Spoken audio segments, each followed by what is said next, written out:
പതിറ്റാണ്ടുകളായി പിണറായി പറഞ്ഞതായിരുന്നു CPM-ലെ അവസാന വാക്ക്. എന്നാൽ ചരിത്രത്തിലാദ്യമായി കണ്ണൂർ കോട്ടയിൽ നിന്ന് ആ അപ്രമാദിത്വത്തിനു നേരെ അമ്പുകൾ ഉയരുകയാണ്. അതും കൂടെയുള്ളവരിൽ നിന്ന്. കനൽ ഒരു തരി വീണു. ഇത് ആളിപ്പടരുമോ അതോ അടിച്ചമർത്തപ്പെടുമോ?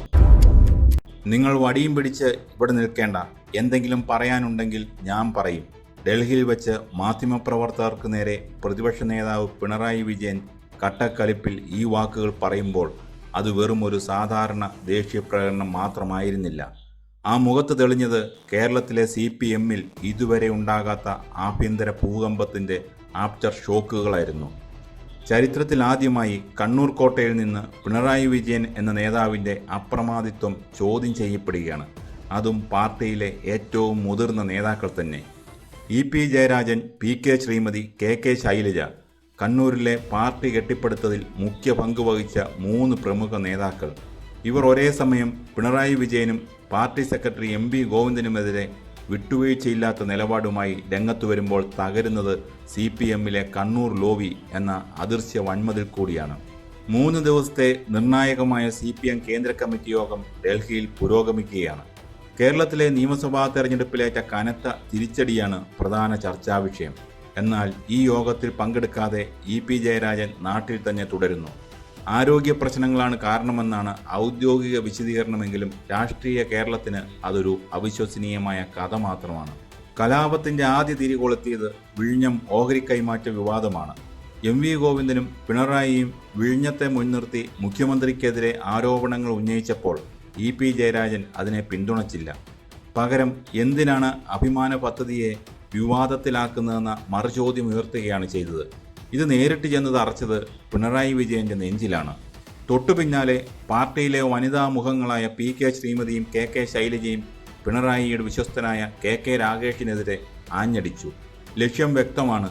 അമ്പുകൾ രാഗേഷിന് നേരെയാണെങ്കിലും ഉന്നം പിണറായി വിജയൻ തന്നെയാണ്. CPM-ൽ പുതിയൊരു ഭിന്നത രൂപപ്പെട്ടിരിക്കുന്നു.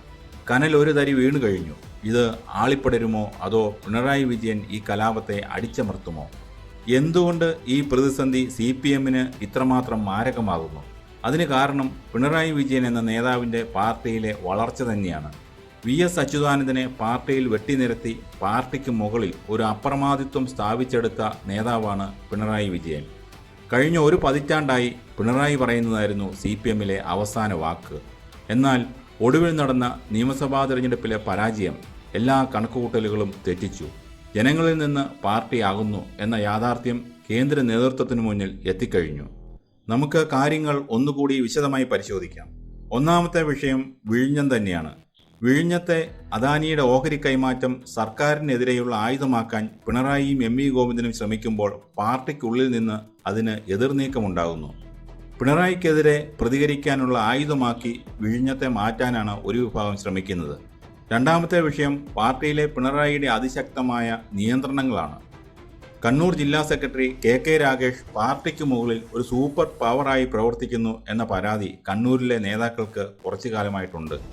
PK ശ്രീമതിയും KK ശൈലജയും രാഗേഷിനെതിരെ തിരിയുമ്പോൾ അവർ യഥാർത്ഥത്തിൽ ചോദ്യം ചെയ്യുന്നത് പിണറായിയുടെ ഈ അധികാര കേന്ദ്രീകരണത്തെയാണ്.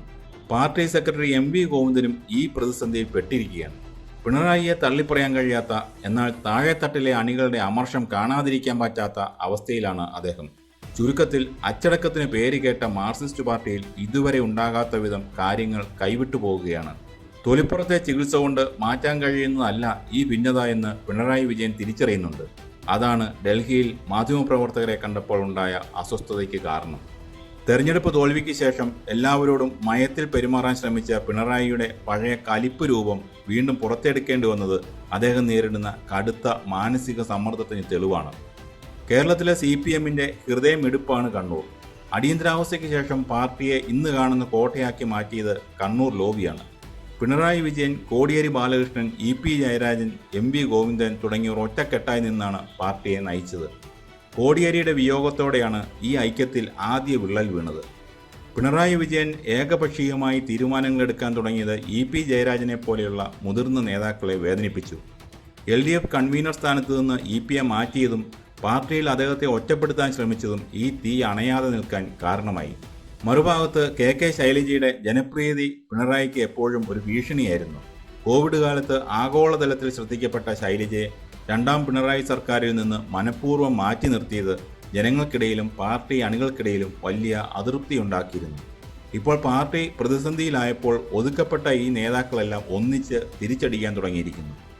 ഇതൊരു ചെറിയ ഗ്രൂപ്പ് വഴക്കല്ല, ഇത് പ്രത്യയശാസ്ത്രപരവും നിലനിൽപ്പിന് വേണ്ടിയുള്ളതുമായ പോരാട്ടമാണ്. പിണറായി വിജയൻ എന്ന വൻമരം വീണാൽ മാത്രമേ തങ്ങൾക്ക് പാർട്ടിയിൽ ഇനി ഒരിടം ലഭിക്കൂ എന്ന് ഇവർ കരുതുന്നുണ്ടാകാം. അതുകൊണ്ട് തന്നെയാണ് ഈ നീക്കങ്ങൾ വളരെ ആസൂത്രിതമാണ് എന്ന് രാഷ്ട്രീയ നിരീക്ഷകർ വിലയിരുത്തുന്നത്. ഇനി എന്താണ് സംഭവിക്കാൻ പോകുന്നത്? 3 പ്രധാന വഴികളാണ് ഈ രാഷ്ട്രീയ പ്രതിസന്ധിക്ക് മുന്നിലുള്ളത്. ഒന്നാമത്തെ വഴി പിണറായിയുടെ കടുത്ത തിരിച്ചടി. തനിക്കെതിരെ ഉയർന്ന കലാപത്തെ പിണറായി വിജയൻ തൻ്റെ പതിവ് ശൈലിയിൽ അടിച്ചമർത്താൻ ശ്രമിക്കും. കേന്ദ്ര നേതൃത്വത്തിൻ്റെ പിന്തുണയോടെ ഇപിക്കും ശൈലജയ്ക്കുമെതിരെ അച്ചടക്ക നടപടി സ്വീകരിച്ചേക്കാം. എന്നാൽ ഇത് പാർട്ടിയെ വലിയൊരു പിളർപ്പിലേക്കോ അണികളുടെ കൂട്ടത്തോടെയുള്ള രാജിയിലേക്കോ നയിച്ചേക്കാം. കണ്ണൂരിൽ പാർട്ടി 2 തട്ടിലായാൽ അത് CPMന്റെ പൂർണ്ണ തകർച്ചയ്ക്ക് കാരണമാകും. രണ്ടാമത്തെ വഴി പാർട്ടിയിലെ നേതൃമാറ്റം. കേന്ദ്ര കമ്മിറ്റി ഇടപെട്ട് പാർട്ടിയിൽ വലിയ അഴിച്ചുപണി നടത്തുക. പിണറായി വിജയൻ പ്രതിപക്ഷ നേതൃസ്ഥാനം ഒഴിഞ്ഞുകൊടുക്കുകയോ അല്ലെങ്കിൽ പാർട്ടിയിൽ പുതിയൊരു കൂട്ടായ നേതൃത്വം വരികയോ ചെയ്യുക. എന്നാൽ പിണറായി അത്ര പെട്ടെന്ന് കീഴടങ്ങാൻ സാധ്യതയില്ല. മൂന്നാമത്തെ വഴി താൽക്കാലിക വെടിനിർത്തൽ. നേതാക്കൾ താൽക്കാലികമായി ഒത്തുതീർപ്പിലെത്തുക. പരസ്യ പ്രതികരണങ്ങൾ ഒഴിവാക്കി പ്രശ്നങ്ങൾ പാർട്ടി വേദിയിൽ ഒതുക്കുക. പക്ഷേ ഉള്ളിൽ വീണ കനൽ പൂർണ്ണമായും കെടുത്താൻ ഈ ഒത്തുതീർപ്പുകൾക്ക് കഴിഞ്ഞെന്ന് വരില്ല.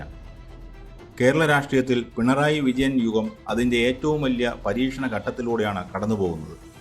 അച്ചടക്കത്തിൻ്റെ ഉരുക്കുമുഷ്ടി കൊണ്ട് ഇനി ഈ പാർട്ടിയെ മുന്നോട്ട് കൊണ്ടുപോകാൻ കഴിയില്ലെന്ന് ഈ സംഭവങ്ങൾ തെളിയിക്കുന്നു. പിണറായി എന്ന വൻമരം വീഴുകയാണോ, അതോ ഈ കൊടുങ്കാറ്റിലും വേരുകൾ ആഴ്ത്തി അദ്ദേഹം നിലയുറപ്പിക്കുമോ?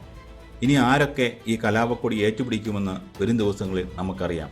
കാരണം കേരളത്തിൽ CPM കടന്നു പോകുന്നത് ഇതുവരെയില്ലാത്ത ഒരു ചരിത്ര പ്രതിസന്ധിയിലൂടെയാണ്.